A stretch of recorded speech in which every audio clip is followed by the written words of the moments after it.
সম্মান, অবস্থান, ভালোবাসা, মূল্যায়ন এই জিনিস নাকি টিয়া দিয়ে কিনে পাওয়া যায়। আসসালামু আলাইকুম।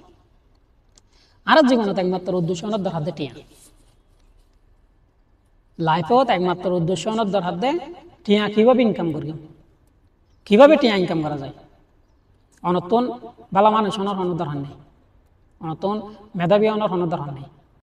কথা কিন্তু ক্লিয়ার, অনতনী ওয়া করিবে দে ধনী মানুষ, টিয়াওয়ালা, পয়সাওয়ালা। খনিকারে যদি তুই অগ সোয়ার মারিয়ারে যদি যায় এক বান্ডিল টিয়া মালা দয় তোর মুখ বেড়ায়, মানুষে বে তোর পা দোয়া পানি দিয়ে শরবত বানা খাইবে।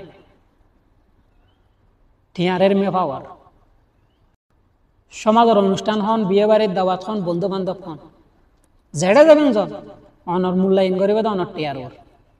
টিয়া ছাড়া অনর হনর জায়গা অনর মূল্য নেই, একেবারে মূল্যহীন। 2 টিয়ারও দাম নেই। এক সময় তুমি 2000 টিয়া বিলে, কিন্তু এখন তো অত নাই, বাদ দাই নই তো না। অন তো সবসময় দি যাওয়া করিব, নিজের ছোট ছোট ইচ্ছাকান পূরণ করিবে লইল টিয়া ইনকাম করেন দরকার। সম্মান, অবস্থান, ভালোবাসা, মূল্যায়ন যারা হয় এই জিনিস এগিন টিয়া দিয়ে কিনে পাওয়া যায়, ইতার আর মুখত এক বান্ডেল টিয়া মালা দাও দেই বাদে ইতার আর মুখও বন্ধ হয়ে এদের টিয়ার পাওয়ার। ধন্যবাদ, দেখা হইব অন্য কোনো ভিডিও। আসসালামু আলাইকুম।